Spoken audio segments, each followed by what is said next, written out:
दोस्तों नमस्कार। आज मैं आप लोगों को यहाँ पर पूरा विस्तार से बताने वाला हूँ भारतीय अंटार्कटिका विधेयक 2022 जो कि अब कानून बन चुका है, जो कि अब अधिनियम बन चुका है। अंटार्कटिका, इसके बारे में तो आप परिचित ही होंगे। ये हमारे धरती का दक्षिणी ध्रुव है। 60 डिग्री दक्षिणी अक्षांश के बाद का जो क्षेत्र है, चाहे वो बर्फ हो या चट्टान हो, उसको अंटार्कटिका महादेश कहा जाता है। ये कुछ बुनियादी बात है। अब अंटार्कटिका महादेश को लेकर के भारत में कानून बनाया गया। आप में से ज्यादातर अब सोच रहे होंगे कि ऐसा क्यों हुआ, तो आज पूरा विस्तार से समझेंगे। आपके लिए यह वीडियो काफी ज्यादा महत्वपूर्ण रहने वाला है। तो चलिए शुरू करते हैं। जुलाई महीने में लोकसभा से बिल पारित होता है, अंटार्कटिका बिल, यानी अंटार्कटिका को लेकर बहुत सारी बातें हैं, हम बताएंगे क्या है बात। इसके बाद अगस्त में राज्यसभा से भी ये पारित हो जाता है और फाइनली राष्ट्रपति जी के मोहर के बाद ये कानून का रूप धारण कर लेता है। सबसे पहले अंटार्कटिका के बारे में थोड़ा सा बुनियादी बात हम देखते हैं। अंटार्कटिका, जिसके बारे में कहा जाता है कि ये बहुत रहस्य और रोमांच से भरा हुआ है। अंटार्कटिका, जिसके बारे में बहुत सारे विशेषज्ञ कहते हैं ये तीसरी दुनिया है। अंटार्कटिका दुनिया का सबसे ऊंचा महादेश। अगर इसकी औसत ऊंचाई की बात किया जाए तो समुद्र तल से 7200 फीट इसका एवरेज ऊंचाई है। आप अंदाज लगा सकते हैं इसका औसत ऊंचाई कितना है। इसका तापमान बहुत ही कम है। पूरी धरती के तापमान को कम करने में इसकी भी भूमिका है, क्योंकि ये बर्फ से ही ढका हुआ रहता है। तो आप इससे अंदाज लगा सकते हैं। सबसे शुष्क महादेश है। शुष्क कहने का मतलब हवा में नमी की मात्रा सबसे कम है, यानी हवा वहां का ड्राई रहता है।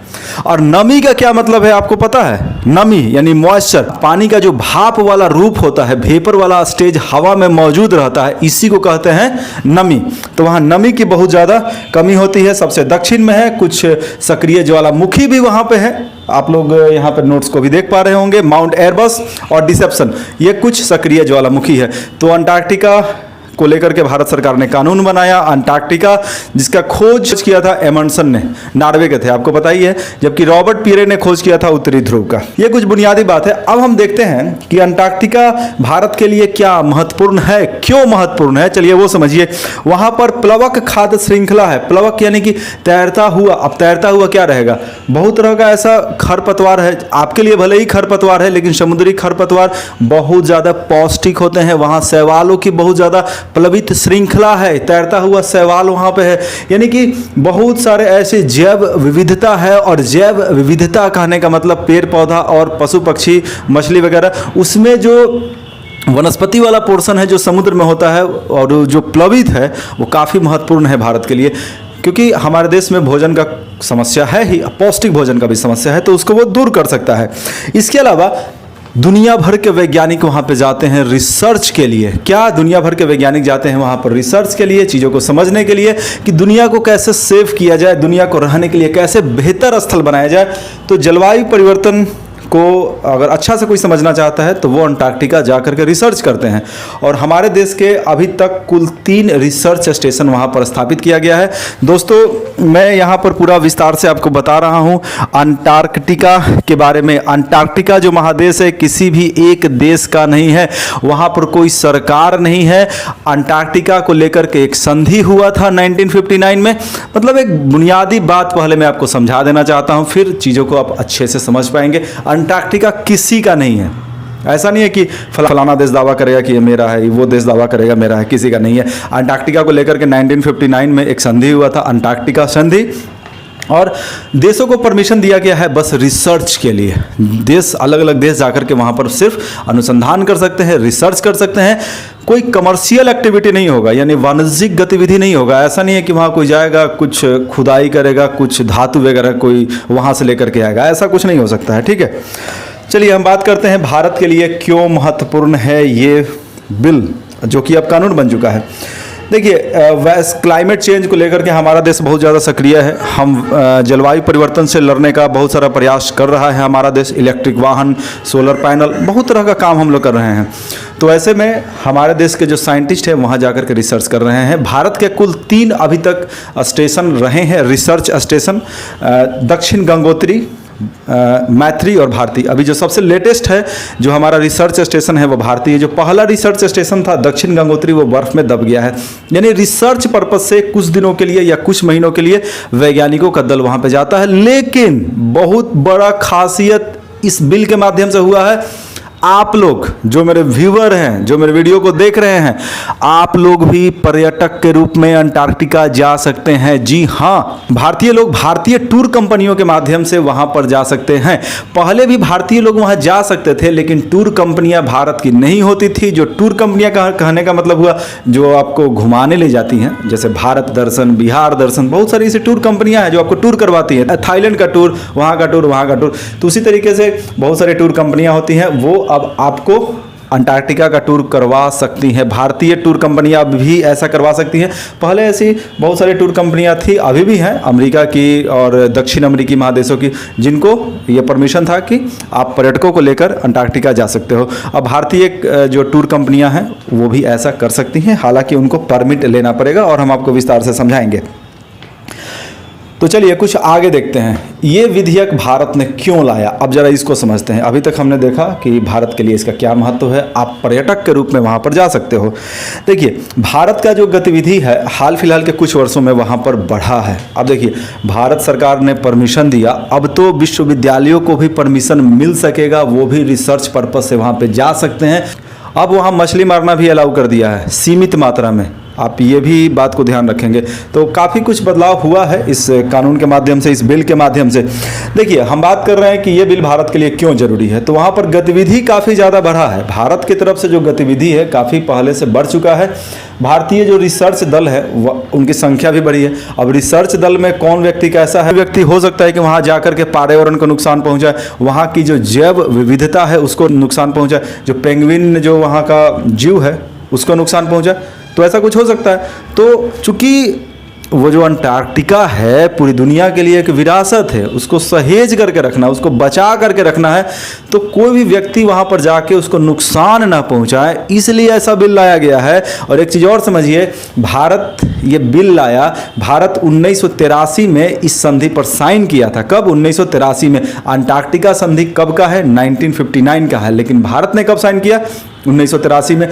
अंटार्कटिका संधि के तहत कहा गया है कि जो भी देश इस संधि पर साइन कर रहे हैं उनको अंटार्कटिका में जाकर के रिसर्च करने का परमिशन दिया जाएगा। साथ ही साथ जो देश इन संधि पर साइन किए हुए हैं वो अपने यहाँ अपने देश में भी कानून बनाए। तो भारत 1983 में इस संधि पर साइन किया है, हस्ताक्षर करता है। अब वो कानून कब बनाया अंटार्कटिका को लेकर के? तो 29 साल बाद। चलिए, देर आए लेकिन दुरुस्त है, ठीक है। और यही नहीं, इस कानून के माध्यम से और भी हम आपको बताएंगे, अगर कोई भारतीय व्यक्ति जाकर कुछ वहाँ अपराध कर रहे हैं, अपराध इन द सेंस कि किसी जीव की हत्या कर देते हैं, कुछ ऐसा काम, तो उनको सज़ा मिलेगा और भारी भरकम सज़ा मिलेगा। और सज़ा कौन देगा? भारत में गठित सत्र न्यायालय, इसी का तो जिक्र किया गया है। इसके अलावा भी बहुत सारी बातों का जिक्र किया गया है। दोस्तों, अभी तक मैंने आपको ये बताया कि आप एज ए पर्यटक जा सकते हैं, आप घूमने के लिए जा सकते हैं। विश्वविद्यालय भी अपने स्तर पर रिसर्च जा कर के वहाँ कर सकता है। तो ऐसे में अब सवाल उठता है कि आपको घूमने का परमिशन देगा कौन? तो उसके लिए समझिए, इस कानून के माध्यम से एक समिति का गठन किया गया है। क्या किया गया है? एक समिति का गठन किया गया है जिसका नाम है अंटार्कटिका अभिशासन एवं पर्यावरण संरक्षण समिति। क्या? अंटार्कटिका अभिशासन एवं पर्यावरण संरक्षण समिति। इस समिति का जो पूरा का पूरा ढांचा होगा पृथ्वी एवं विज्ञान मंत्रालय के अधीन होगा। किस मंत्रालय के अधीन? पृथ्वी एवं विज्ञान मंत्रालय के अधीन होगा। इस समिति में कुल 13 सदस्य होंगे। जहां तक अध्यक्ष की बात है तो पृथ्वी विज्ञान मंत्रालय के सचिव इसके अध्यक्ष होंगे। तो ये समिति के बारे में समझ गए, ये समिति ही परमिशन देगा। अभी मैंने बताया कि भारतीय टूर कंपनियां अब परमिशन ले सकेंगी कि हमको पर्यटकों को लेकर के जाना है घुमाने, कहां पर? अंटार्कटिका में। तो उन टूर कंपनियों से आपको कांटेक्ट करना पड़ेगा। गूगल पे जाके चेक कर लीजिएगा कुछ महीना बाद, क्योंकि समय लगेगा। अभी तो हाल फिलहाल कानून ही बना है तो कुछ समय लगेगा। अब गूगल पे जाके बाद में चेक कर लीजिएगा, पता चल जाएगा कौन सा कंपनी जो है टूर एंड ट्रेवल्स अंटार्कटिका घुमाने वाला है, तो आप भी उसके साथ जा सकते हैं। ये समिति ही परमिशन देगा विश्वविद्यालयों को भी कि आप वहाँ पर जाकर रिसर्च कर सकते हैं कि नहीं कर सकते हैं। इसके अलावा ये समिति बहुत सारे अंतर्राष्ट्रीय संधि और सम्मेलनों का निरीक्षण भी करेगा और साथ ही साथ समीक्षा भी करेगा। मतलब कि बहुत पहले अभी तक जो सम्मेलन हुआ है, जो संधियाँ हुई हैं, क्या उसमें और संशोधन किया जा सकता है ताकि और बेहतर तरीके से अंटार्कटिका को बचाया जाए। तो इसके लिए संधि और सम्मेलन वगैरह जितने भी हुए हैं उनका समीक्षा करने का भी काम ये समिति के द्वारा किया जाएगा। दोस्तों, अब इसके बाद हम लोग ये देखते हैं कि कौन कौन सी गतिविधियां अंटार्कटिका में निषिद्ध है। अभी मैंने आपको बता दिया कि मछली पकड़ना भी वहाँ अलाउ है। इसके अलावा विश्वविद्यालयों के द्वारा रिसर्च वगैरह भी किया जा सकता है। अलग अलग देश रिसर्च तो कर ही सकते हैं जो इस पर हस्ताक्षर करता है। अब कौन कौन सी गतिविधि अलाउ नहीं है? परमाणु विस्फोट वहाँ पर अलाउ नहीं है। रेडियो एक्टिव कचरों का निपटान वहाँ पर नहीं कर सकता है कोई, ये भी अलाउ नहीं है। बाहर से कोई वहाँ पर मिट्टी लेकर के नहीं जा सकता है। वहाँ से किसी भी तरह का, यानी अंटार्कटिका से किसी भी तरह का जैव विविधता को कोई नहीं ला सकता है। हाँ, रिसर्च पर्पज से भले ही ला सकता है। अंटार्कटिका में खनिजों का खुदाई, ड्रिलिंग वगैरह नहीं हो सकता है, चूँकि बहुत काफ़ी ज़्यादा खनिज संसाधन है। हालांकि एग्जैक्ट जानकारी किसी के पास नहीं है, लेकिन जो भी खनिज संसाधन है उसको आप वहाँ से ला नहीं सकते हैं। रिसर्च पर्पस से ड्रिलिंग करके तो उसका सैंपल ला सकते हैं, बस वो भी रिसर्च पर्पस से। ठीक है, ऐसा भी नहीं हो सकता है कि कोई देश किसी वहाँ के किसी क्षेत्र पर कब्जा कर ले और बोले कि वो मेरा है और उसका बिक्री वगैरह का प्रक्रिया शुरू कर दे, नीलामी का प्रक्रिया शुरू कर दे उसके किसी क्षेत्र पर कब्जा कर। ऐसा नहीं हो सकता है। अंटार्कटिका ट्रीटी में ये बातें साफ साफ मेंशन की गई हैं और अंटार्कटिका ट्रीटी में जो बातें कही गई हैं, अंटार्कटिका संधि में जो बातें कही गई हैं, उसको ज़मीनी स्तर पर और कम से कम भारतीय दल के जो भी लोग जाएंगे उसको अच्छा से फॉलो करें। अंटार्कटिका का जो पारिस्थितिकी तंत्र है, वहाँ का जो इकोसिस्टम है, उसको बचाने में भारतीय दल का भूमिका हो और ज़्यादा प्रभावी तरीके से हो, इसी के लिए ये कानून लाया गया है। ठीक है, क्योंकि भारत अपना जिम्मेदारी को समझता है। अब दोस्तों ये देखते हैं सज़ा का क्या प्रावधान है। अगर कोई परमाणु विस्फोट वहाँ पे जाकर के करता है, जाहिर सी बात है कोई एक आदमी तो नहीं करेगा, कोई संस्था के द्वारा ही अगर ऐसा होता है तो 20 वर्ष का सज़ा है, 20 वर्ष या आजीवन कारावास या 50 करोड़ रुपए तक का जुर्माना है। इसके अलावा बिना अनुमति के अगर ड्रिलिंग का कोई काम करता है, खनिज संसाधनों का ड्रिलिंग का काम करता है तो 7 वर्ष का कारावास हो सकता है या 10 से 50 लाख तक का जुर्माना है। तो सज़ा काफ़ी कड़ा है। अब जैसे देखिए, अगर आप एक नॉर्मल एग्जांपल आपको देते हैं, आप प्लास्टिक वगैरह का इस्तेमाल करते हैं और उसको आप फेंक देते हैं पानी में, नदियों में, तो यहाँ पे कोई पनिशमेंट का प्रावधान नहीं है। हाँ, अगर कोई बुद्धिजीवी आदमी देखेगा तो टोकेगा, ये क्या कर रहे हो, लेकिन ऐसे कोई सज़ा का प्रावधान नहीं है। लेकिन अंटार्कटिका में अगर आप ऐसा करते हैं जा कर के तो आपको सज़ा मिलेगा। और सज़ा कौन देगा? भारत आने पर भारत के सत्र न्यायालय जो विशेष तौर पर गठित होगा वो आपको सज़ा देगा। तो आप समझ गए ना। तो काफ़ी ध्यान रखा गया है छोटी छोटी बारीकियों को लेकर के। अब आप भी सोच रहे होंगे कि इतना क्या है। अब वहाँ प्लास्टिक को लेकर के हम कुछ ऐसा करते हैं, वहाँ प्लास्टिक समुद्र में फेंक देते हैं तो भारत का न्यायालय हमें सज़ा देगा भारत वापस आने पर। तो देखिए, अंटार्कटिका बहुत ज़्यादा महत्वपूर्ण है। इसका कारण मैं आपको समझाता हूँ। दुनिया जलवायु परिवर्तन की समस्या से जूझ रही है। जलवायु परिवर्तन को समझने के लिए एक बहुत बड़ा रिसर्च सेंटर है, एक रिसर्च का हब है अंटार्कटिका। और अंटार्कटिका को अगर कुछ भी नुकसान पहुंचेगा, अब चूंकि अंटार्कटिका का जो क्लाइमेट है, थोड़ा देर पहले मैंने बताया था, पूरे दुनिया के क्लाइमेट को प्रभावित करता है, पूरे दुनिया के ओवरऑल टेम्परेचर को कहीं ना कहीं कम करने का कोशिश करता है। तो अंटार्कटिका में आया छोटा सा बदलाव भी पूरी दुनिया में भारी भरकम बदलाव लाता है। इस वजह से इस तरह का कड़ा कानून बनाने का प्रयास किया गया है और ये ज़रूरी भी है और हमारा आपका जिम्मेदारी भी बनता है। अभी कुछ दिन पहले कहने का मतलब इन द सेंस कुछ महीना पहले एक कांगर आइस शेल्फ है, यानी कि एक बहुत बड़ा बर्फ़ का टुकड़ा अंटार्कटिका का जो मुख्य भूमि है वहाँ से टूटकर समुद्र में चला गया। तो उससे टेम्परेचर भी बढ़ा, क्योंकि जाहिर सी बात है बर्फ़ पिघलेगा तो टेम्परेचर तो बढ़ेगा ही। तो ऐसी घटनाएं काफ़ी हो रही हैं पिछले कुछ वर्षों से, जो ग्लोबल वार्मिंग के वजह से हो रहा है। तो बहुत ही ज़्यादा ये एक नकारात्मक बात है। इस वीडियो के अंत में एक बहुत ही महत्वपूर्ण बात मैं आपसे करना चाहता हूँ, एक बात बताना चाहता हूँ। जलवायु टिपिंग पॉइंट, क्या क्लाइमेट टिपिंग पॉइंट।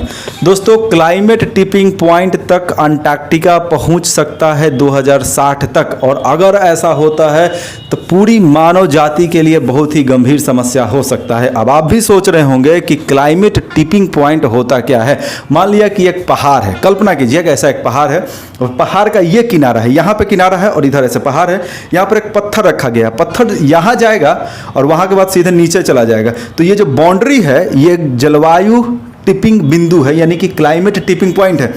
यानी इसके बाद अगर थोड़ा सा भी पत्थर गिरा तो वो सीधे नीचे आएगा, वो वापस कभी नहीं जा सकता है।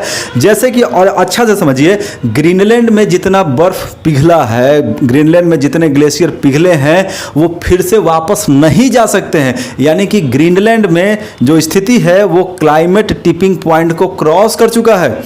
कहने का मतलब है अंटार्कटिका में अभी भी सुधार हो सकता है। रेगुलर वहाँ बर्फ पिघल रहा है, अभी भी सुधार हो सकता है, लेकिन 2060 तक ऐसा संभावित है कि अगर ऐसा ही चलते रहा तो अंटार्कटिका का जो क्लाइमेट है, क्लाइमेट टिपिंग पॉइंट तक पहुंच जाएगा। उसके बाद रिकवरी नहीं हो सकता है, उसके बाद वापसी नहीं हो सकता। जैसे एक बार पत्थर गिर गया तो वापस नहीं जा सकता है, उसी तरीके से क्लाइमेट टिपिंग पॉइंट को क्रॉस करने का मतलब है कि फिर से वापस पहले वाला स्थिति नहीं हो सकता है।